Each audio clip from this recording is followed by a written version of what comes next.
அன்பர்களே, ஞான வழி என்னும் கருத்தமர்வில் மீண்டும் உங்களை சந்திப்பதிலே எனக்கு மிக்க மகிழ்ச்சி. மனித சமூகங்கள் பல தடவைகளில் கூறு போடப்படுகின்றன. பிளவுகள், பிரச்சனைகள், இப்படி சமூகங்கள் பிரிவதற்கு காரணமாக மதம் அமைகின்றது.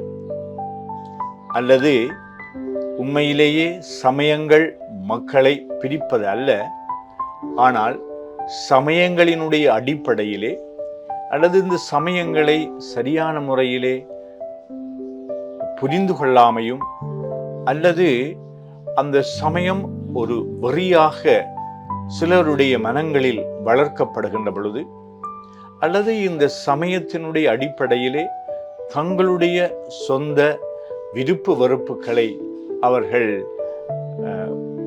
பயன்படுத்தி அவற்றை அடைவதற்காக சமயங்களை அவர்கள் காரணங்களாக கொள்ளுகின்றார்கள்.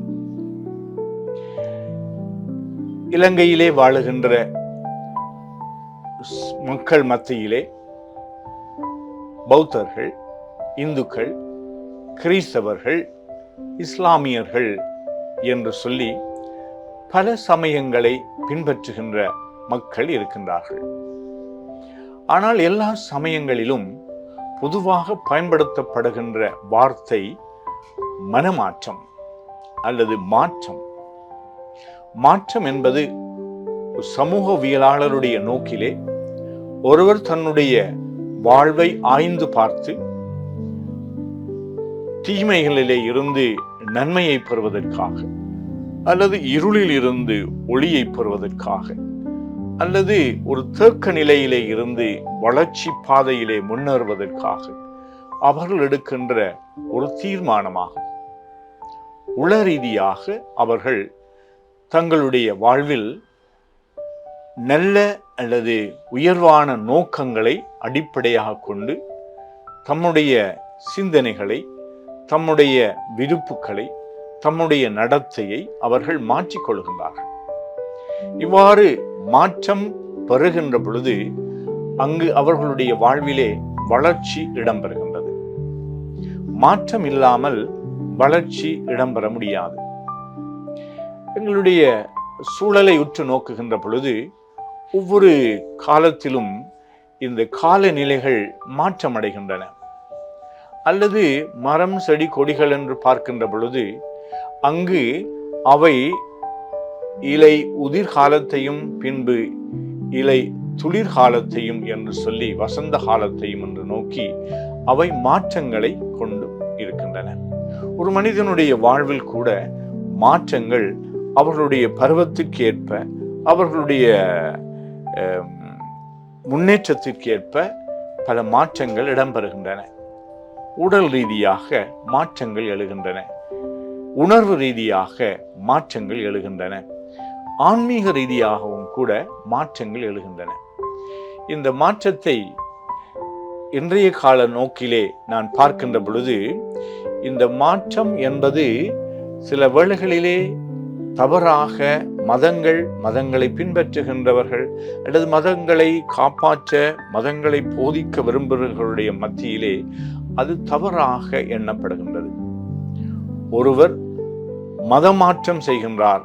மனமாற்றத்தின் பொழுது இடம்பெறக்கூடிய மதமாற்றம் பலருடைய உறவாடல்களிலே அல்லது சமூக ஒன்றிப்புகளிலே பல சர்ச்சைகளை உருவாக்குகின்றன. மதமாற்றம் வேறு, மனமாற்றம் வேறு. மனமாற்றம் என்பது கிறிஸ்து தம்முடைய போதனையின் தொடக்கத்திலே கூறுகின்றார், காலம் நெருங்கி வந்துவிட்டது, மனம் மாறி நற்செய்தியை நம்புங்கள் என்று. மனம் மாறுதல் என்று விவிலிய நோக்கிலே பார்க்கின்ற பொழுது அங்கு திரும்பி வருதல் என்ற பொருள் அல்லது திரும்புதல் என்கின்ற பொருளை கொண்டுள்ளதாக இருக்கின்றது. பழைய ஏற்பாட்டை பார்க்கின்ற பொழுது இறைவனுக்கும் மக்களுக்கும் இடையிலே, மனிதர்களுக்கும் இடையிலே இடம்பெற்ற அந்த உறவு நிலையில் அவர்கள் மனித பலவீனங்களினாலே அல்லது வேறு புற காரணிகளினாலே அவர்கள் கவரப்பட்டவர்களாக இந்த இறைவன் மக்கள் என்ற அந்த நிலையிலே உறவிலே இருந்து அவர்கள் பிரிந்து போகின்றார்கள். அப்பொழுது இறைவன் அவர்களுக்கு இறைவாக்கினர்கள் போன்ற தலைவர்கள், வழிகாட்டிகள் போன்றவர்கள் ஊடாக அவர்களுக்கு போதனை வழங்கி மீண்டும் அவர்கள் தங்களுடைய நல்லுறவுக்கு, கடவுள் மக்கள் என்ற அந்த நேரிய உறவுக்கு திரும்புகின்றார்கள். திரும்பி வருதல். இயேசு தன்னுடைய உவமையிலே சொல்லுகின்றார், ஒரு தகப்பனுக்கு 2 புதல்வர்களும் அதிலே இளையவர் தகப்பனுடைய அன்பிலே இருந்து பிரிந்து ஊதாரித்தனமாக வாழ்ந்து அவர் மீண்டும் தன்னுடைய தாழ்நிலையை, தன்னுடைய பாவ நிலையை, தன்னுடைய உறவை எல்லாம் இழந்த தனிமை உணர்வை, வெறுமையை, வறுமையை உணர்கின்ற பொழுது தந்தையிடம் திரும்பி வருதல், கமிங் பேக் ஹோம், இல்லம் திரும்புதல். இதுதான் அவருடைய வாழ்வில் ஏற்பட்ட மாற்றம். இது ஒரு உவமை மூலமாக எப்படி நாங்கள் கடவுளிடம் திரும்பி வரலாம், கடவுளை நோக்கி நாங்கள் மீண்டும் எங்களுடைய உறவை புதுப்பிப்பதற்காக இந்த கடவுள் தருகின்ற அருளை நாங்கள் பயன்படுத்தி எங்களுடைய வாழ்க்கையிலே நாங்கள் மீண்டும் மீண்டும் எங்களை ஆய்ந்து பார்ப்பதனூடாகவும், இந்த ஆய்ந்து பார்ப்பதனூடாக எங்களுடைய கடந்த கால வாழ்வில் நாங்கள் செய்த தவறுகள், பாவங்கள், குற்றங்கள் எங்களுக்கு எத்தகைய விளைவுகளை, பாதகமான விளைவுகளை ஏற்படுத்தி இருக்கின்றது என்பதை உணர்கின்ற பொழுது அங்கிருந்து மீண்டும் நாங்கள் கடவுளிடம் திரும்பி வரலாம் என்ற அந்த நம்பிக்கையை ஆண்டவர் இயேசு தன்னுடைய போதனையிலே எங்களுக்கு முன்வைத்திருக்கின்றார்.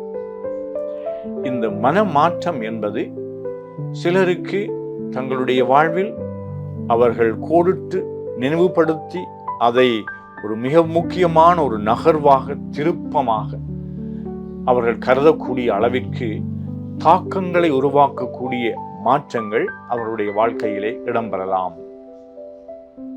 உதாரணமாக சவுல் என்கின்ற ஒரு யூதர், அவர் பவுலாக மாறுகின்றார். ஆண்டவர் இயேசுவை சந்திக்கின்றார். அவருடைய குரல் அவருடைய உள்ளத்திலே எதிரொலித்தது. அவர் கூறிய அந்த செய்தியை இவர் ஏற்றுக்கொள்கின்றார். தன்னுடைய தவற்று நிலையை உணர்ந்தவர் அவர் மனம் மாறுகின்றார். சவுளுடைய மனமாற்றம் பவுலாக ஒரு பெரும் போதகராக, மறை அறிவிப்பு வல்லவராக அவர் ஆண்டவர் இயேசுவுக்காக தன்னை அர்ப்பணித்து முழுமையாக பணிபுரிய அவருடைய வாழ்வில் ஏற்பட்ட ஒரு திருப்பு முனையை நாங்கள் மனம் மாற்றம் என்று சொல்லலாம். அது சில வேளைகளிலே மதம் மாற்றமாகவும் மாறலாம். அதனால இன்றைய காலகட்டத்திலே பல சமயங்கள் உள்ளடக்கப்பட்ட எங்களுடைய சமூகங்களிலே நாங்கள் எப்படி ஒருவர் மற்றவரை அணுக வேண்டும் என்பதற்கு திரு அவை அழகான போதனைகளை எங்களுக்கு வழங்கி இருக்கின்றது. பல்லினங்கள், பல மதங்கள் கொண்ட சமூகத்திலே எப்படி ஒரு ஒன்றுபட்ட சமூகத்தை எங்களால் உருவாக்க முடியும் என்றதை நல்லெண்ணம் கொண்ட மனிதர்களாக அடுத்த சமய அல்லது சமய சகோதர சகோதரிகளை நாங்கள் அரவணைக்க வேண்டும். அவர்களுடைய நன்மைத்தனங்களை நாங்கள் பார்க்க வேண்டும். ஏனைய சமயங்களிலே அனுசரிக்கப்படுகின்ற ஒழுக்க ரீதியாக, ஆன்மீக ரீதியாக எடுக்கின்ற முயற்சிகளை நாங்கள் நல்ல கண்ணோட்டத்தோடு பார்க்க வேண்டும். அவர்களோடு உரையாட வேண்டும். அந்த உரையாடல்கள் நல்லுறவுக்கு வழி சமைத்து கொடுக்கும் என்ற நம்பிக்கையை திரு அவை கொடுக்கின்றது.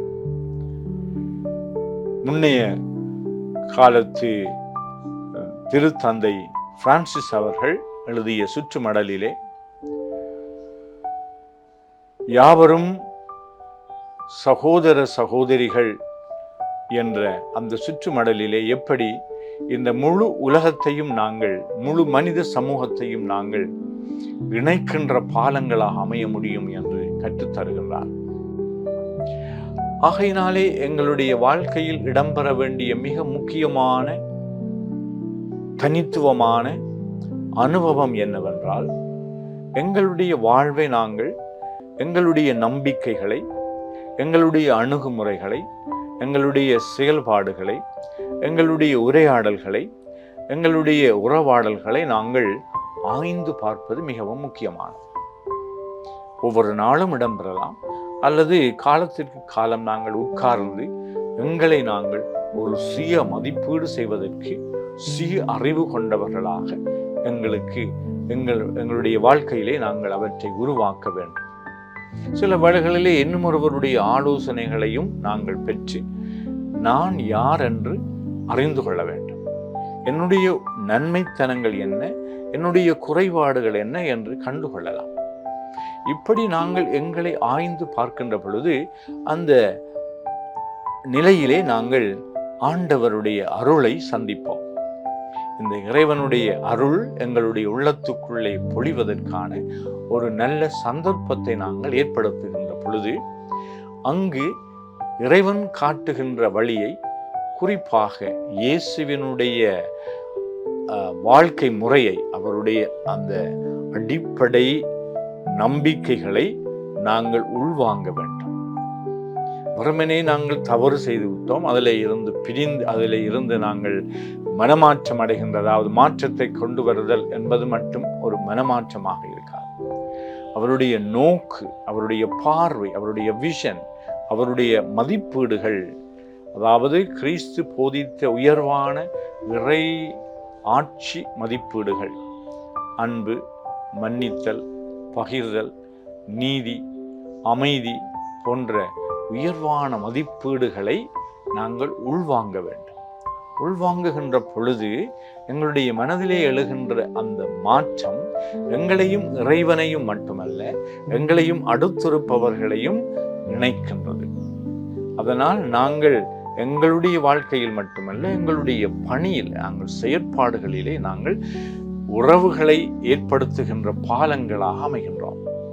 சமய ரீதியாக ஒருவர் மற்றவரை பற்றிய தவறாக புரிந்து கொள்ளுதல், அவர்களை பற்றிய தவறான தீர்ப்புகளை வழங்குதல், அவர்களுக்கு எதிராக செயல்படுதல், அவர்களை சார்ந்த மக்களோடு நாங்கள் பல பிரச்சனைகளை தூண்டி விடுகின்றவர்களாக, பிணக்குகளை ஏற்படுத்துகின்றவர்களாக, புறம் பேசுகின்றவர்களாக, தள்ளி வைப்பவர்களாக, உயர்வு தாழ்வு என்ற அந்த எண்ணங்களை நாங்கள் அறவே நீக்க வேண்டும். அப்பொழுதுதான் நாங்கள் கிறிஸ்துவினுடைய இந்த போதனை காலம் நெருங்கிவிட்டது, மனம் மாறி நற்செய்தியை நம்புங்கள். மாற்றம் என்பது எங்கள் ஒவ்வொருவருடைய மனங்களிலும் ஒரு தொடர்ச்சியான அனுபவமாக ஏற்பட வேண்டியது. ஒரு முறை நான் மனம் மாறிவிட்டேன் என்றால் நான் முழுமை பெற்று விட்டேன், முதிர்ச்சி பெற்று விட்டேன், வளர்ந்து விட்டேன், முன்னேறி விட்டேன் என்பதல்ல. இந்த முறையை நாங்கள் எங்களுடைய ஆன்மீக வாழ்விலே பயன்படுத்துவோம். மாற்றம் என்பது எல்லோரும் மாற்றத்தினூடாக பொருளாதார ரீதியாக, சமூக ரீதியாக, இன்னும் பல கோணங்களிலே நாங்கள் இந்த மாற்றத்தினுடைய நன்மைகளை நாங்கள் பெறலாம். இந்த மாற்றம் பெறுவதற்கு, மாற்றம் வேண்டும் என்பதற்காக நாங்கள் ஏதோ விதத்திலே நாங்கள் மாற்றத்தை கொண்டு வருவோம், புதிதாக நாங்கள் ஏதாவது செய்வோம் என்று சொல்லி புறப்படுவது அர்த்தமல்ல. எப்பொழுதும் இந்த மாற்றம் தீமையிலே இருந்து, அல்லது அடிமைத்தனத்திலே இருந்து, அல்லது தவற்று நிலையிலே இருந்து, அல்லது பல்வேறு குறுக்கு வழிகளிலே இருந்து நாங்கள் உயர்வான வழியை தேடுதலும், அந்த தேடலிலே நாங்கள் கொள்ளுகின்ற கோட்பாடுகள், கொள்கைகள் அமைத்து கொள்ள வேண்டும். எங்களுடைய வாழ்க்கையில் ஏதாவது கோட்பாடுகள், கொள்கைகள் இருக்கின்றனவா? அந்த கொள்கைகளை நாங்கள் எவ்வளவு தூரம் மதிக்கின்றோம், அதை நாங்கள் பின்பற்றுகின்றோம். அதன் வழி எங்களுடைய வாழ்க்கையை நாங்கள் தொடர்ந்து முயற்சித்து அதை முன்னேற்றத்தின் பாதையிலே கொண்டு செல்கின்றோம். எனவே அன்பர்களே, நாங்கள் இன்றைய நாளிலே சிந்திப்போம், எவ்வளவு தூரம் நான் மாற்றத்தினூடாக ஒரு வளர்ச்சியை காண விரும்புகின்றேன். பல உளவியலாளர்கள் கூறுவார்கள். ஒவ்வொருவரும் மனிதன் தன்னுடைய சொந்த வாழ்க்கையிலே தன்னையும் தன்னுடைய சூழலையும் தன்னோடு வாழுகின்றவர்களோடும் அவர் தங்களுடைய வாழ்க்கையில் ஒரு மாற்றங்கள் ஊடாக திறந்த மனநிலையோடு முன்னேறுவதற்கு முயற்சி செய்ய வேண்டும் என்று சொல்லி நன்றி.